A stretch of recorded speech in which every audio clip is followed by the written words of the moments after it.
Back in 2017, I was about 6 months out of an internship with a local law firm. I was a junior legal assistant. My main assignment was for one specific business. However, during downtime, I was bounced around various teams all throughout the year. It was early February when the call came. The place had a new owner and he wanted to shake things up. Our jobs were safe, but he wanted to make some investments. Only problem was, there were no suitable properties to build on. This could be a multi-million-dollar kind of thing, but we didn't have a property to sign off on. That is, until I realised the area they were looking at. My old hometown of Tomskog, Minnesota. I suggested looking into an old property I'd gone by 1,000 times on my way to school. It was this massive empty field on the outskirts of town, with nothing but a few run-down houses that could easily be torn down. We knew the place was privately owned, but had no idea of who the proprietor was. My boss was ecstatic. See, the client had been considering calling the whole thing off, but if we could offer them a property, we could probably get a fat bonus check, along with a finder's fee. It would be enough to take the junior part off my job title. Since I suggested it, I was given time off to get in touch with the owner of the property. There were some initial problems. The original property documents had been damaged in a flood back in 2014, and only part of the archive had been digitised. The document I was looking for might not have been digitised yet, and since no immediate documents are available, I was starting to suspect the worst. The clerk at the municipal office promised they'd get back to me with a name within 4 to 8 weeks, 12 at the most. That wasn't an option. So I packed my bags, handed my cat to my mum, got the fancy maroon company car, and set my sights on familiar roads. It took me 2 stops for gas and a needlessly complicated detour because of a fallen oak tree, but I made my way to that field just as the sun started to set. After all these years, it was exactly as I remembered.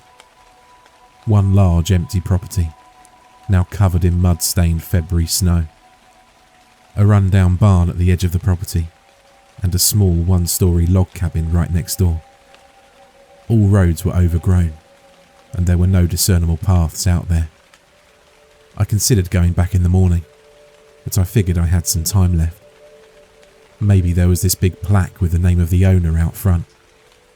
If so, I could have it all settled in a day and be on my way home before I even had time to unpack.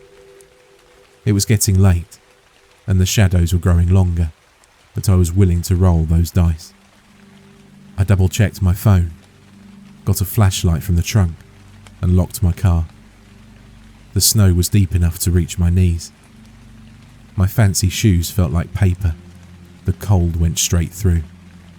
Still, I pushed on, beelining straight across the field. I severely overestimated how much time I had left. By the time I got to the cabin, it was already getting dark. Using the flashlight, I took a quick lap around the place, just to make sure I wasn't walking into some kind of hillbilly trap room. It didn't take long for me to realise that this place had been abandoned for years. Not only was it boarded up, but the boards used were rotten. That the place was standing at all was nothing short of a miracle. I tried knocking a little, just to make sure no one was home, but I wasn't holding my breath. The place was desolate. I looked for some kind of name, or plaque, or hell, something carved into a wall somewhere, anything. But there really was nothing. I considered coming back in the morning, but I could see dark clouds on the horizon, and I didn't want to walk through that snow more times than necessary. I decided I'd do a little urban exploring. After all, if the door was open, it wouldn't hurt to have a peek inside. Walking up to the door, I noticed something strange. There was a carving at the top of the doorframe. Word by word, my flashlight revealed the full sentence. No one has ever lived in this house. I tried to wrap my brain around it. It didn't make much sense, What the hell did that even mean? Of course someone had lived there. Someone built it, and someone owned the property. Why would there be a house in the middle of nowhere that no one had ever lived in? I hesitated. Something told me to just walk away and come back in the morning. But the clouds on the horizon and my freezing feet were telling me otherwise. There was a carving. That meant someone had the habit of leaving messages. Chances were there might be more of them inside. Twiddling the handle a little, I noticed the door was unlocked. So in I went. The cabin had a very basic layout. There was one large room with a wooden bench facing a simple fireplace. There were 2 handmade tables, and the westernmost wall was lined with dried herbs, mostly blue and black. There was a surprisingly clean cow skin on the floor, as well as a small door on the easternmost side of the room, leading to a kitchen. It was mostly just an antique kind of stove and a couple of cabinets, but whoever had lived there must have been accustomed to a sparse lifestyle. But no, that wasn't it. I had to correct myself. The carving said no one had ever lived there. Then, why the furniture? I decided to ignore the message for the time being, instead focusing on finding the name of whoever owned the place. There might be some initials on the handmade furniture. I gently moved the bench and tables first, going over them with my flashlight. There were no obvious markings, but another problem quickly arose. My flashlight was giving up on me. It started to flicker. Looking around, I could see no other possible source of light but the old fireplace, and I couldn't imagine that thing not being clogged. Then again, there was firewood, and I did have a lighter. I quit smoking about 2 years prior, but I always kept it around, just in case. Breaking off a piece of bark and lighting it, I double-checked to make sure the smoke cleared and went up. Surprisingly, it did. Glancing at my phone, I figured I could use it for a flashlight as well, but I didn't want to drain the battery. Instead, I lit a fire and left the front door open just in case the smoke didn't entirely clear out. Carbon monoxide poisoning ain't no joke. As the fire spluttered to life, I sat down to take a breather on the bench. It was a pretty cosy little cabin, the kind of place you'd stay in a night or two when going fishing. I could imagine my dad warming his hands by that fire. I lost him in 2010, but that was the kind of place he'd always been most at home in. As I warmed my hands, watching my shadows grow longer, I could imagine him sitting next to me. I could almost hear him. And in that moment, my eyes drifted to a space right in front of the fireplace. A space where a small iron plate protected the floor. I don't know what drove me to look closer, but I realised there were no screws or nails keeping the plate down. So with a quick touch of the fire poker, it came loose, revealing a sort of makeshift metal box. There were 4 items in total inside. A broken pocket watch, an empty hip flask, 3 spent shotgun shells, and a small journal. I went straight for the journal, checking for a name. It was getting darker outside, so I huddled around the fire. As snow began to tap against the wooden barricades, I had 2 choices: to steal this journal, or to read it by the fire as the storm raged on. It was my cold feet that decided for me. I took off my shoes and warmed them by the fire. As I started to slowly read my way through the rough, cursive text of the old journal. Not the kind of job I imagined I'd do at a law firm, but things never quite go the way you've planned. I opened the first page, hoping to find a name. Instead, I was greeted by a strange text. Journal written by... Then nothing. That was it. No name, just that. I turned the book over, back and forth. No name anywhere. I kept reading. The first page reads as follows. I once had name and creed, a couple of truths thrown to the grave long before my end. Now I remain, battered and empty. My history is unusual, as my mind turns sun-bleached and distant. My heart burns of wrath, but I cannot recall as to why. I turn the page. I couldn't help but to be intrigued, if not for any other reason than to find the name of the author. This house is not my property, and to my recollection, no one has ever lived here. He proceeded to discuss, at length, the part of his history that he did remember.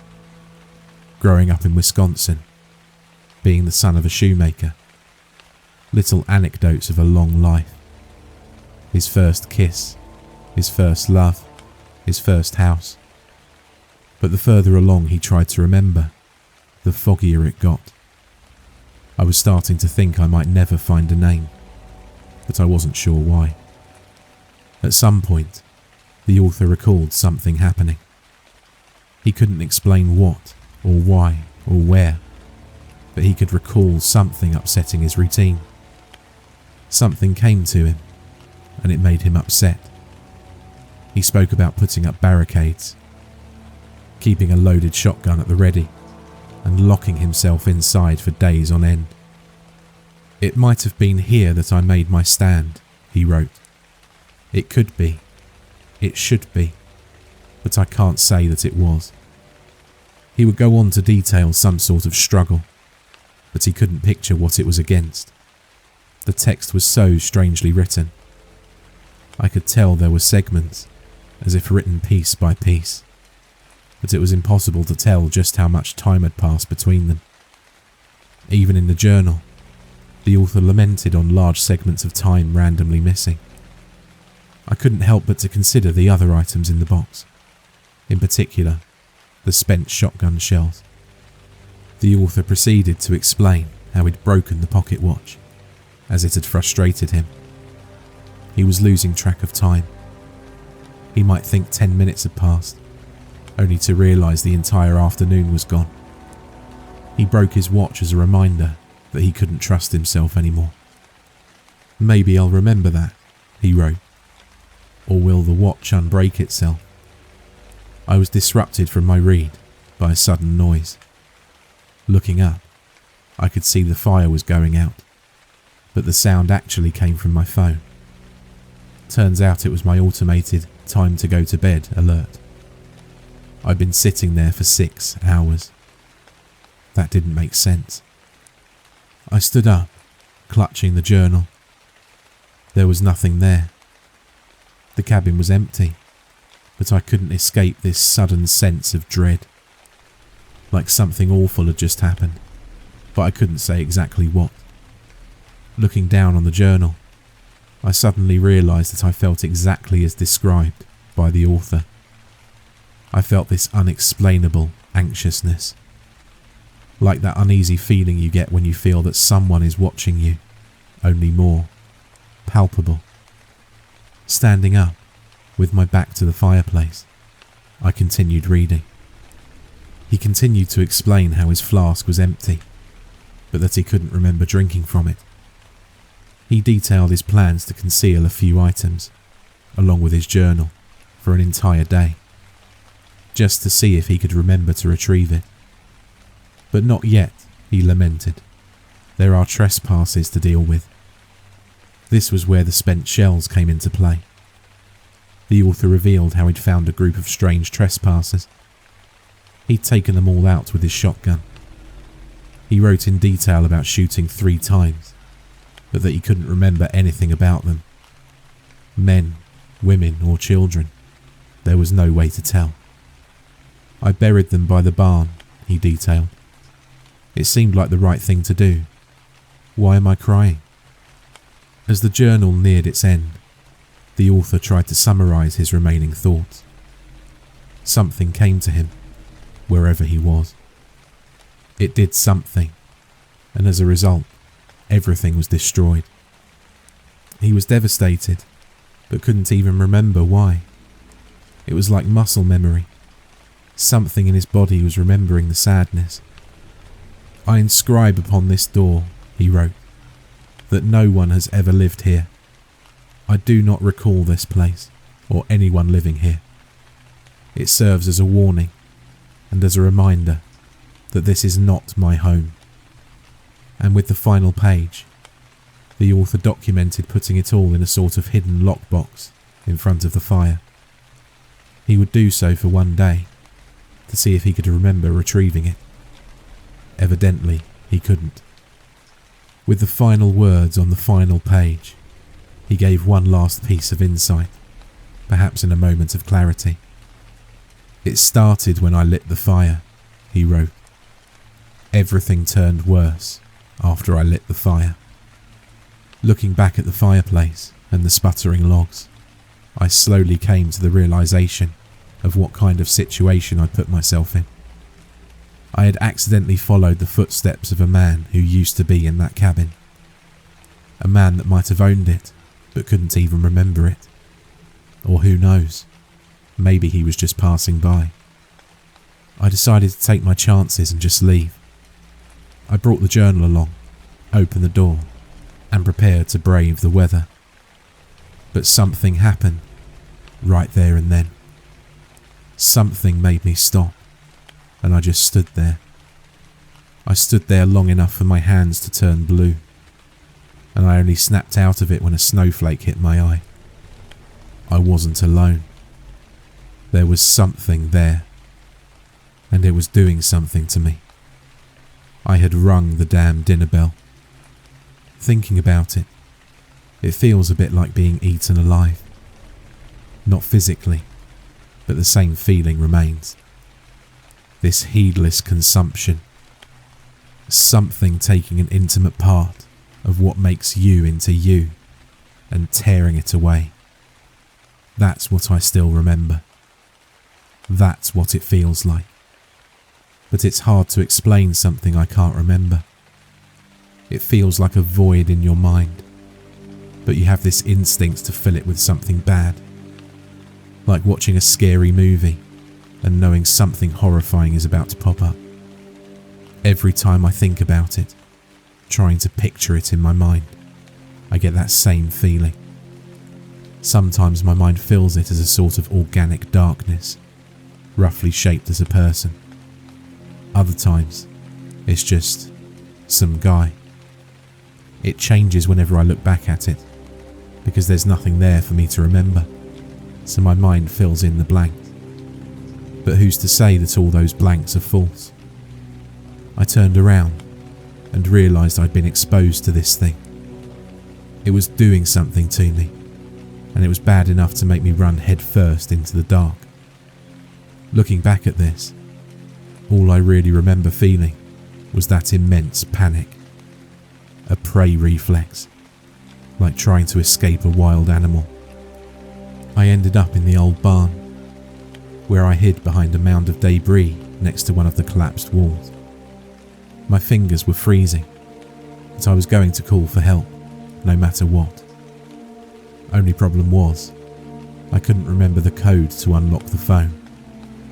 I tried, but between my fingers being too cold to register and something unfathomable approaching from just around the corner, I decided it was better to hunker down and be quiet.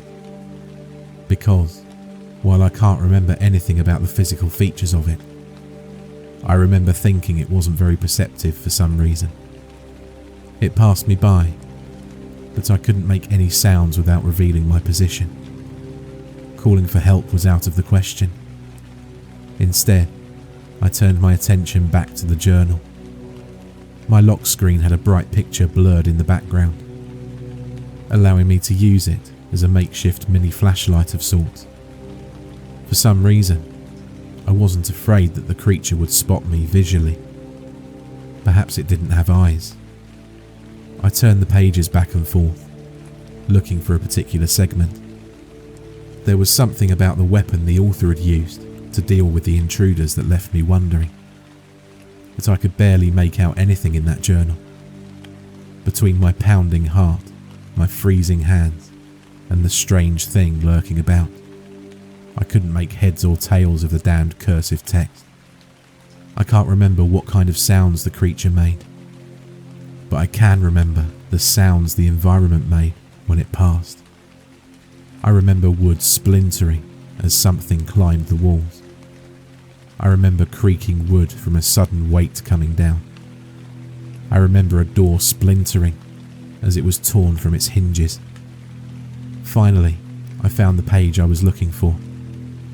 Just after talking about how he didn't know why he was sad about killing the intruders, the author wrote, "I threw the damn thing into the hayloft. I have not been able to retrieve it, as the memory of its shape eludes me. How does one recognise a weapon that one has no recollection of ever wielding? I waited for the entity to step outside before I made my way upstairs. It's a strange feeling, trying to balance the instinct to run with the obsessive thought of staying quiet. Every creaking floorboard sent shivers down my spine, curling my toes in anticipation of something running me down. But nothing happened. It didn't take long for me to find it. An old double-barreled hunting rifle. Looking over it, I saw there was some sort of shell still loaded. Perhaps it had worked. Perhaps not. I was no expert, and I didn't have much of a choice but to try. I'd be a sitting duck out there without it. After all, I couldn't remember where I'd parked my car. I decided to go on the offensive. I made my way down the stairs a little too quick, and before long I heard this scurrying noise as something entered the old barn. I remember standing a good 15 feet away from it and raising the weapon towards it. It stopped, but so did I. For a while, we just sort of circled one another. I remember my movement being in response to a threat. Is this eat or play? I asked. If this is you eating, I bet all those memories disappear after a while, digested. Then you wouldn't remember what this is, or what it does. But you do, don't you? I remember tapping the rifle for emphasis. There was a long pause, but I can't remember why. Did it respond? Could it talk? If you're just playing, then you might remember that this thing is loaded, I continued. And you might know what it does. You saw what happened when he used it. You heard it. A shorter pause. We stopped circling. I gripped the weapon tighter and stepped forward, advancing. If this was a consumer, and it worked in any way like we do, it would absorb and convert what it fed on into some sort of nutrient. But if it was just collecting, for some reason, then it would have this archive of thoughts to recollect from. That was my reasoning. Or maybe it was just clever. Maybe it was just as clever as I was. I made my way back outside. Even in the newly fallen snow, I managed to find what remained of the path I'd made when I first got there.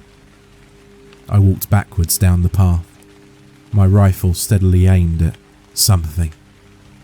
I didn't want to pull the trigger. If it misfired, or I missed, I was dead.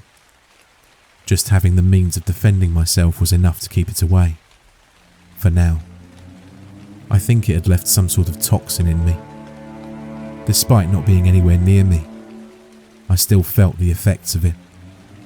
I kept falling into this sort of fugue state, getting turned around and losing grip of where I was going and why. At one point, I was just standing there, gawking at the dark as my rifle thumped to the ground. But there, in the dark, a memory surfaced. The same memory I'd felt back at that cabin. Thoughts of my dad taking me fishing. Back then, we'd worn rubber boots, and instead of snow, there was mud. It was still deep, and I had to walk the same way that I did in the snow. Maybe that's what triggered the memory to begin with.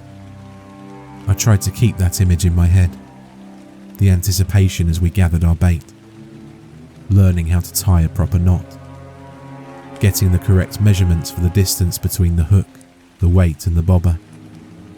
I could almost hear the spinning fishing line as the red and white bobber sailed across the lake. Just holding on to something I knew I couldn't forget was all I needed. It became this sort of bedrock, keeping me from completely losing my mind and focus. I could keep going, holding on to something I knew to be true. It was a backstop, keeping me from losing track. I grabbed the rifle and pressed on.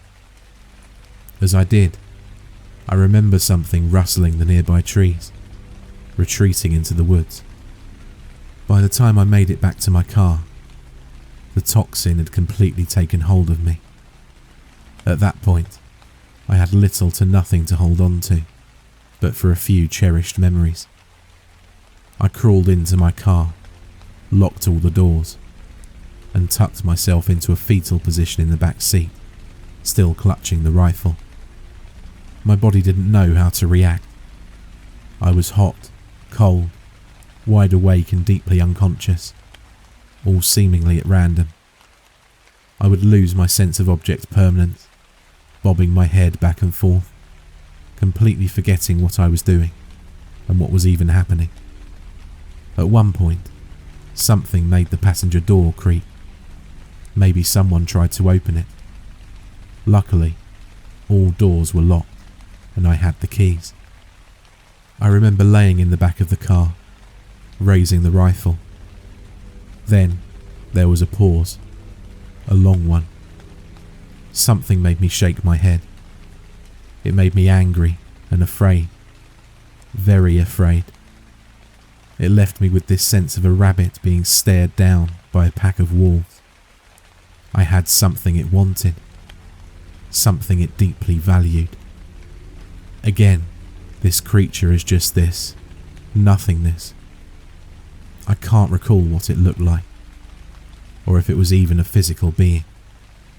From context, I think it could talk. I think it said something to me that I didn't want to hear.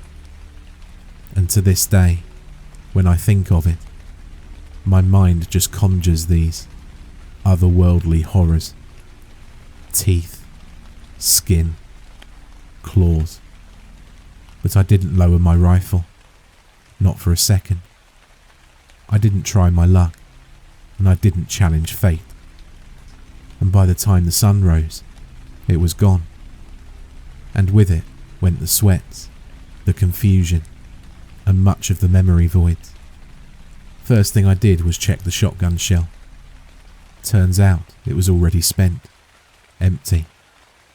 That leaves a lot of questions, uncomfortable ones.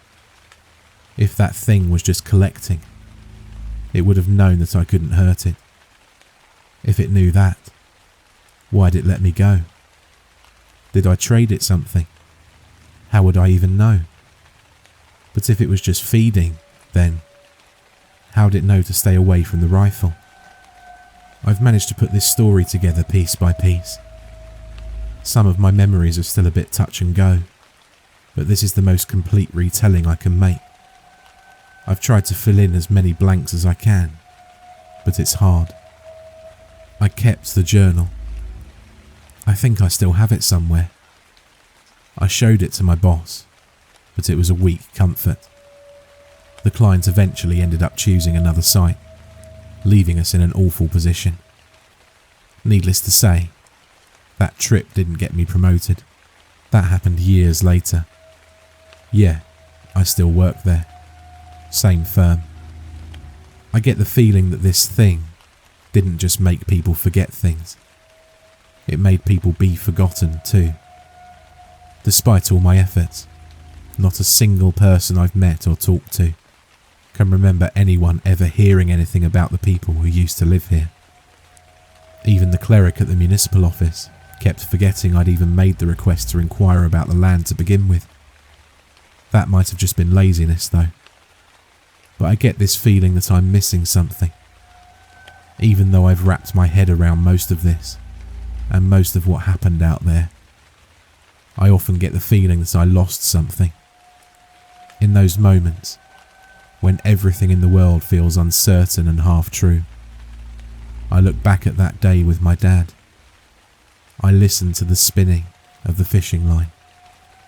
But here's the thing. This is what bothers me. This is what made me want to tell this story. To kind of save this for posterity. Like a journal of my own, hidden by my own fireplace. Lately, I can't remember what my dad's eyes look like. Am I just forgetting? Or is something forgetting it for me?